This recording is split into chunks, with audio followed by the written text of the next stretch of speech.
السلام علیکم۔ ابو ذر اور ابو قاسم بادشاہ کے دو جڑوا بیٹے تھے۔ بادشاہ کو دونوں بیٹے بہت عزیز تھے، مگر ولی عہد تو دونوں میں سے ایک کو ہی چننا تھا۔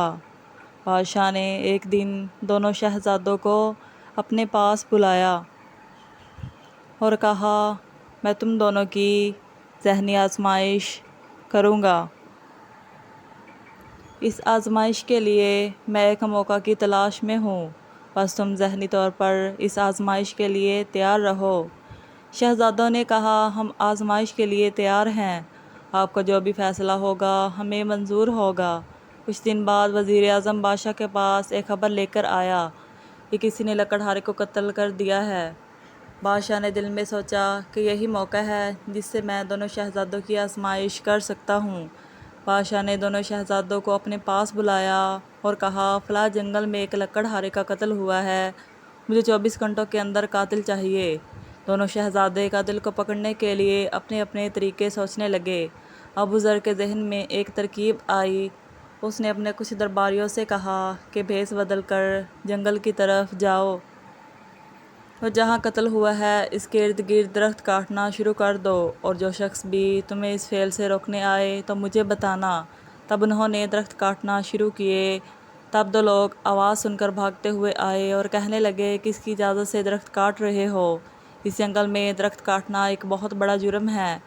درباریوں نے ان دونوں کو پکڑا اور شہزادے ابو ذر کے سامنے پیش کیا۔ شہزادے نے ان سے پوچھا کہ بتاؤ، لکڑہارے کو کس نے قتل کیا ہے؟ دونوں دیہاتیوں نے لا علمی کا اظہار کیا تو بادشاہ نے کہا، ایسا کیسے ممکن ہے کہ درخت کاٹا گیا تو تم لوگ بھاگتے ہوئے آئے، مگر جب ایک جیتا جاگتا انسان کاٹا گیا تو تم لوگوں کو اس بات کی خبر ہی نہیں ہوئی۔ سچ سچ بتاؤ ورنہ ادھر ہی سر قلم کر دوں گا۔ جب انہوں نے کچھ نہ بتایا تو شہزادے نے ان پر تشدد کیا۔ جب ان سے تشدد برداشت نہ ہوا تو دونوں میں سے ایک دیہاتی نے کہا کہ میں بتاتا ہوں کہ لکڑہارے کو کس نے مارا۔ میں جنگل سے گزر رہا تھا تو ایک کسان خنجر سے لکڑہارے پر حملہ کر رہا تھا۔ میں اسے چھڑانے کے لیے آگے بڑھا، لیکن تب تک وہ لکڑہارے کو مار چکا تھا۔ اس نے مجھے دھمکی دی، اگر میں نے کسی کو بتایا تو مجھے بھی جان سے مار ڈالے گا۔ اس آدمی نے شہزادے کو اس کسان کا حلیہ اور گھر کا پتہ بتا دیا، لیکن شہزادے نے ابھی تک اسے گرفتار نہیں کیا تھا۔ شہزادہ ابو قاسم یہ دیکھنا چاہتا تھا کہ ابو قاسم قاتل کو پکڑنے کے لیے کون سی ترکیب پر عمل کرتا ہے۔ شہزادہ قاسم نے مجرم کو پکڑنے کے لیے ایک انوکھی ترکیب پر عمل کیا۔ اس نے علاقے کے تمام لوگوں کو ایک میدان میں جمع کیا اور ان کے درمیان ایک موٹی تازی گائے کھڑی کی۔ شہزادے نے تمام دیہاتیوں سے کہا کہ یہ ایک خاصی قسم کی گائے ہے جو میں نے خاص علاقے سے منگوائی ہے، اگر اس کی دم پر ہاتھ رکھا جائے تو یہ قاتل کا نام بتا دے گی۔ تم سب نے باری باری اس کی دم پر ہاتھ لگانا ہے۔ گائے سے 3 میٹر کے فاصلے پر شہزادے نے ایک آدمی کو کھڑا کر دیا جو گائے کے پاس سے گزرنے کے بعد ہاتھ سونگھ رہا تھا۔ شہزادہ ابو ذر اپنے بھائی کے طریقہ کار کو بہت غور سے دیکھ رہا تھا۔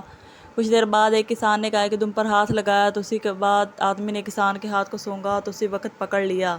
کسان اس آدمی سے جھگڑا کرنے لگا کہ مجھے کس جرم میں پکڑ رہے ہو؟ میں نے گائے کی دم پر ہاتھ رکھا تو اس نے میرا نام نہیں لیا۔ شہزادے نے کہا، اس کو اس وقت تک مارتے رہو جب تک اپنے جرم کا اعتراف نہیں کر لیتا۔ ابھی کسان کو 2 کوڑے ہی لگے تھے کہ اس نے اپنے جرم کا اعتراف کر لیا۔ کسان نے کہا کہ لکڑہارا چھپ کر میری بیوی سے ملتا تھا۔ جب مجھے اس کی حقیقت کا علم ہوا تو میں نے اپنی بیوی کو طلاق دے دی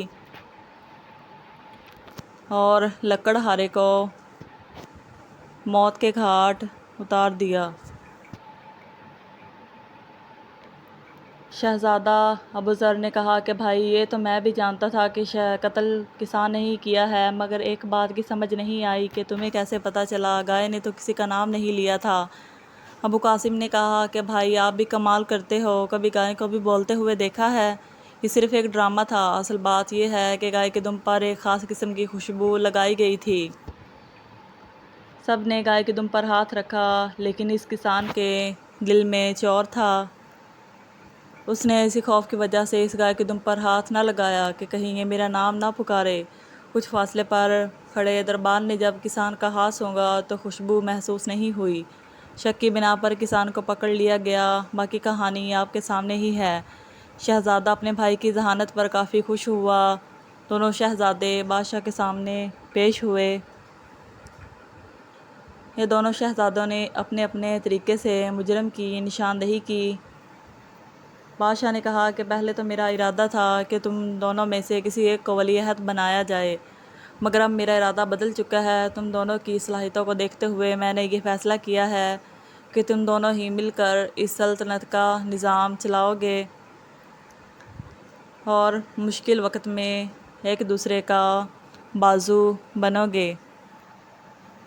ہمارے چینل کو لائک کریں اور سبسکرائب کریں اور بیل آئیکن کے بٹن کو دبا دیں تاکہ ہماری آنے والی ویڈیوز آپ تک پہنچتی رہیں۔